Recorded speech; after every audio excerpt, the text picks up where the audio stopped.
The following story has been brought to you by StoriesToInspire.org. Another story of one of our Gedolim that lived in our world, of Aaron Leib Steinman. A story of where we'll see how he had that incredible foresight to look at the other person and to say, what do you need? And in a level that's incredible. So here's the story. It was the night before a bris. We'll call the man Moshe. Moshe was making a bris for his son. The night before the bris, what happens? The mole comes down, checks on the baby. Usually by that time, you know whether the bris is going to be on time or not. The mole comes down. Usually it's a cursory check. Okay, if it was yellow, it's debating on if you could do it. If not, everything seemed fine. The mole comes down. The mole sees something wrong. Mole looks again. Mole looks a third time. Mole says, go to the doctor. Go to the doctor. Telling you something looks strange. He couldn't put his finger on it. He said, go to a doctor. Okay, the bris is supposed to be tomorrow morning. He runs to the doctor. He gets to the doctor. Doctor looks at the baby, starts checking out the baby. Doctor says something is very, very wrong.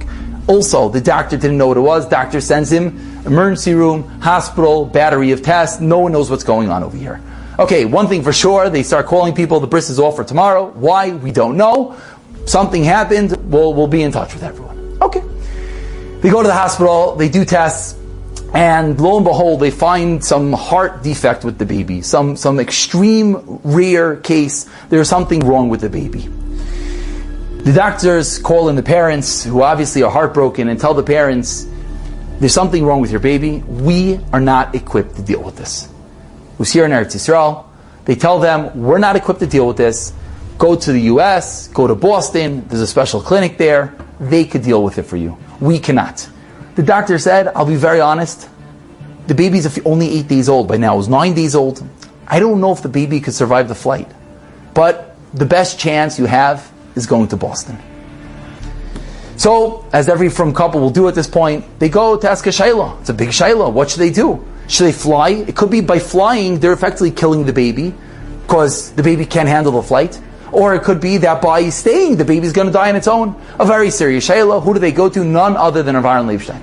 They go to Rav Aaron Leib. Rav Aaron Leib hears the story. Rav Aaron Leib says, go to America. Go to America, bracha v'atzlacha, everything should be okay. Okay? So what do? They start making their phone calls to doctors and askanim, trying to figure out to arrange a special flight, to have all the doctors, etc., etc., etc. As things progress, all the people involved are wondering, why are we doing this? The doctor said it's too dangerous to fly. We can't do this. The askanim, the doctors, make a trip back to Rav Aaron Leib. They go back to Rav Aaron Leib. They say, Rav Aaron Leib, we understand that you paskin that they should go. However, the doctor says extremely dangerous. Rav Aaron Leib says, I understand, but because it's such a rare case, and the doctors don't know 100%, the doctors are nervous. They think it might be, so it's not 100%, it's not a vaday, you could fly. It's a risk that Allah allows us to take. You should fly, go, and everything should be okay. Okay, they got a second bracha. Finally, they make all the arrangements. They get on the plane. They fly to Boston. They do the surgery. Baruch Hashem, surgery successful. Okay, the baby stays there for a few months to recuperate. A few months later, finally, the baby's healthy enough. Baruch Hashem, they fly back to Eretz Yisrael. They're going to do the bris here in Eretz Yisrael. The father, Moshe, goes into Rav Aaron Leib and says, Rav Aaron Leib, obviously he was in touch the whole time, but now he says, finally, we're back. The baby is healthy. We're making the bris. We'd like to be Machabi, the Rosh Hashiva. We'd like Rav Aaron Leib to come and be the Sandik at the bris. Rav Aaron Leib stops and says, when you came to me the first time, it was the night before the bris, right? Yeah. So that means that you already had told whoever was going to be Sandik that he's going to be Sandik. I can't be Sandik.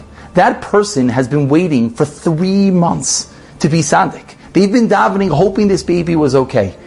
He should be Sandik. I will not be Sandik. He wished him much bracha v'atzlacha, and he left. That's sensitivity. That's caring. He's the Gadol Adar. He asked him to be Sandik. He basically, this bracha, we could say, saved the baby's life.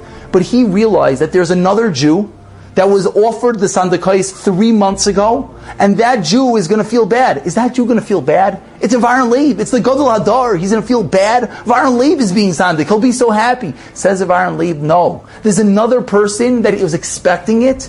Give it to him. There's a chance he might be slighted. There's a chance he might not feel appropriate. Give it to him. Another very high level of sensitivity. Very high level of Ahavas Yisrael.